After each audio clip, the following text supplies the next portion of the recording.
अवधूत चिंतन श्री गुरुदेव दत्त. श्री स्वामी समर्थ. स्वामी भक्तांनो, सकारात्मक विचारांशिवाय आपले जीवन अपूर्ण आहे. आपल्या जीवनात आलेले नैराश्य, अंधार आणि सकारात्मक विचारांच्या शक्तीने पुन्हा आपण नव्या उमेदीने जीवन जगू. आपल्या आयुष्यात आलेला अंधार आपण दूर करू शकतो.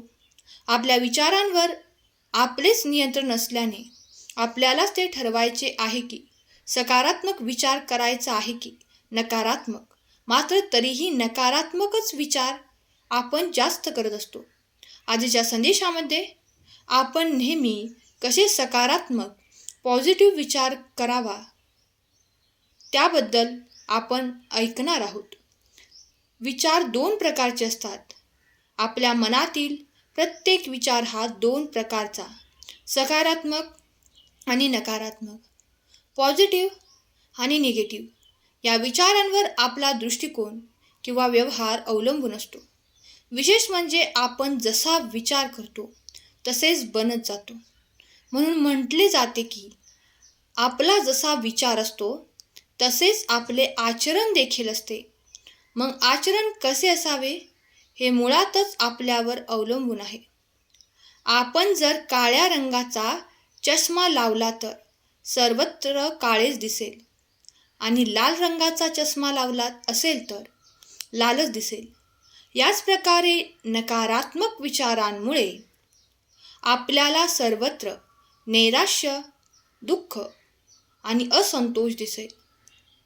आणि पॉझिटिव्ह सकारात्मक विचारांनी आपल्याला कायम असे सुख, समाधान दिसेल. आता आपणच ठरवायचे आहे की सकारात्मकतेचा चष्मा लावून जगाकडे पाहायचे की नकारात्मक चष्म्याने पाहायचे. जर आपण सकारात्मकतेचा चष्मा लावला असेल तर आपल्याला प्रत्येक व्यक्ती चांगलीच वाटेल आणि नकारात्मकतेचा चष्मा लावला असेल तर आपल्याला सर्वत्र वाईटच दिसेल. मग ते भलेही चांगले का असेना आणि कालांतराने आपण तसेच बनतो. तर स्वामी भक्तांनो, कसे बनाल तुम्ही सकारात्मक, पॉझिटिव्ह विचार केल्याने पॉझिटिव्हिटी तुमच्यात कशी येईल तेच आपण या संदेशामधून ऐकणार आहोत. चॅनलवरती नवीन असाल तर चॅनलला सबस्क्राईब करा, संदेशाला लाईक करा आणि बाजूची घंटी देखील दाबा आणि कमेंट बॉक्समध्ये मी देवाचा लाडका बाळ आहे असे टाईप करा. स्वामी भक्तांनो, सकारात्मकतेची सुरुवात विश्वास आणि आशेने होत असते. कोणत्याही परिस्थितीत विश्वास गमवायचा नाही आणि नेहमी अशा ठिकाणी आशावादी राहायचे. एका ठिकाणी चारही बाजूने अंधार असेल आणि काहीच दिसत नसेल तर त्या ठिकाणी आपण एक लहानसा दिवा लावला तर त्या ठिकाणी एका क्षणात सर्वत्र पसरलेला अंधार दूर होतो. त्याच प्रकारे आशेचे किरण म्हणजे सकारात्मक विचार सर्व निगेटिव्ह विचारांना एका क्षणात मिटवून टाकतो. नकारात्मकतेला नकारात्मकताच नष्ट करत नाही तर नकारात्मकतेला केवळ सकारात्मकताच नष्ट करू शकते. त्यामुळे निगेटिव्ह विचार तुम्ही करू नका. जीवनात नेहमी चांगलेच शोधा, न्यूनगंड बाळगू नका. संकटाच्या बाबतीत विचार न करता आपल्यातील बल्यस्थानाच्या बाबतीत विचार करा, ज्याच्या आधारे आपण त्या समस्या सोडवू शकतो. दुसऱ्यांजवळ काय आहे, काय नाही याबाबत काळजी न करता आपल्याजवळ जे काही आहे त्यातच आनंद माना, समाधानी रहा. सकारात्मक दृष्टिकोन आपल्या जीवनातील निगेटिव्हिटी संपुष्टात आणू शकतो. जे काम हाती घेतले आहे तेच पूर्ण करा. प्रत्येक काम अपूर्ण सोडले तर आपल्या जीवनात आपण यशस्वी होणार नाही आणि निगेटिव्ह आपल्या आयुष्यात नेहमीच पसरून जाईल. नेहमी काहीतरी शिकण्याचा प्रयत्न करा. जे पण काम आपल्या व्यवसायाशी, नोकरीशी संबंधित आहे आपल्याला ते काम येत नसेल तर ते नक्की शिका. असे केल्याने आपण आपल्या कामात परिपूर्ण बनाल आणि आपल्या जीवनातील पॉझिटिव्ह ऊर्जा संचारेल. वेळोवेळी निस्वार्थ भावनेने परक्या व्यक्तीची मदत करून पहा. असे केल्याने आपला सामाजिक दृष्टिकोन वाढेल आणि आपल्याबरोबरच समाजात पॉझिटिव्हिटीचा प्रवाह संचारेल. जे लोक नेहमी निगेटिव्ह विचार करतात किंवा नेहमी भांडणे, शंका करतात, त्यांच्यापासून 4 हात दूर राहा. सकारात्मकता विचारसरणी वाढवण्यासाठी नेहमी ध्यानधारणा, नामस्मरण करा.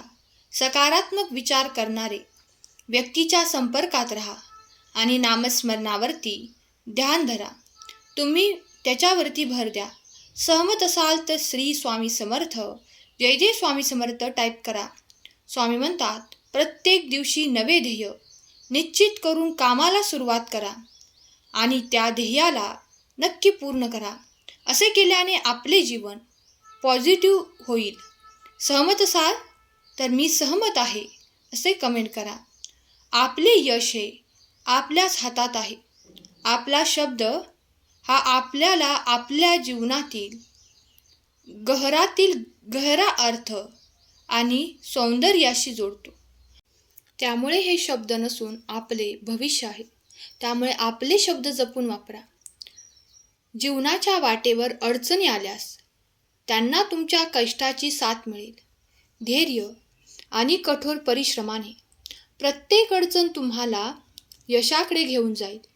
जीवनातील चढाई शिखरावर पोचवते, पण सौंदर्य त्या वाटेतल्या फुलांमध्ये दडलेले आहे. थांबून पाहून चला.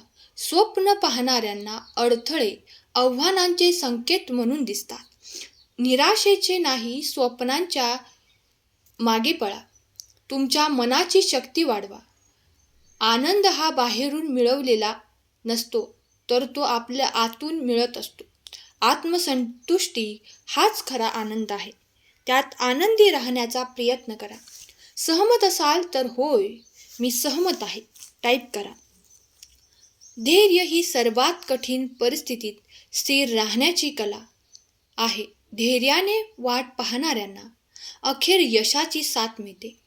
आजचा दिवस हा नवीन सुरुवातीची संधी आहे. गेल्या कालच्या दिवसामध्ये चिंता, दुःख तिथे सोडून द्या आणि नवीन उमेदीने पुढच्या पावलांकडे पहा. स्वामी भक्तांनो, आयुष्यातील प्रत्येक चढ आणि उतार हे आपल्याला काहीतरी शिकवत असतात. त्यांच्याकडून शिका आणि वाढत चला. पण थांबू नका, हार मानू नका. वेळ हा अमूल्य आहे. प्रत्येक क्षणाला मोल द्या. आज जे काही करू शकतो ते उद्यासाठी ढकलू नका. आयुष्याची सर्वोत्तम गुरुकिल्ली म्हणजे तुमचे अनुभव. ते तुम्हाला अशी शिकवण देईल जे कोणत्याही पुस्तकात सापडणार नाही. त्यामुळे माझ्याच आयुष्यात हे का असे म्हणत तुम्ही रडत बसू नका. हार मानू नका. वेळ हा अमूल्य आहे. क्षणाला मोल आहे. जे आज तुम्ही करू शकता ते उद्यासाठी ढकलू नका. आयुष्यातील प्रत्येक चढउतार हे आपल्याला काहीतरी शिकवत असतो. त्यामुळे आनंदाने राहा. प्रत्येक यश तुम्हाला मिळणारच आहे. फक्त तुम्ही स्वतःवरती विश्वास ठेवा. आपल्या भगवंतावरती विश्वास ठेवा. काहीतरी वाईट परिस्थिती असली तरी तुम्ही त्यातून नक्कीच बाहेर पडाल. स्वतःवरती विश्वास असणे हे महत्त्वाचे आणि स्वतःवरती विश्वास असेल तर आपल्याला भगवंतसुद्धा साथ देतो. तो कधीच आपली साथ सोडत नाही. स्वामी माऊली म्हणतात, भिवू नकोस बाळा, मी तुझ्या पाठीशी आहे. हे एक विचार तुम्ही लक्षात ठेवायचे आहेत आणि आपले सत्कर्म आपण करत राहायचे आहे. प्रत्येक गोष्टीत आपण यशस्वी नक्कीच होणार. स्वामी तुम्हा सर्वांच्या सर्व इच्छा पूर्ण करोत, तुम्हाला सुखात ठेवोत, नवीन दिशा देवोत. हीच स्वामी माऊली चरणी प्रार्थना. केलेली सेवा स्वामींचरणी अर्पण करते. आजचा हा संदेश शेवटपर्यंत ऐकल्याबद्दल धन्यवाद. श्री स्वामी समर्थ. जय जय स्वामी समर्थ.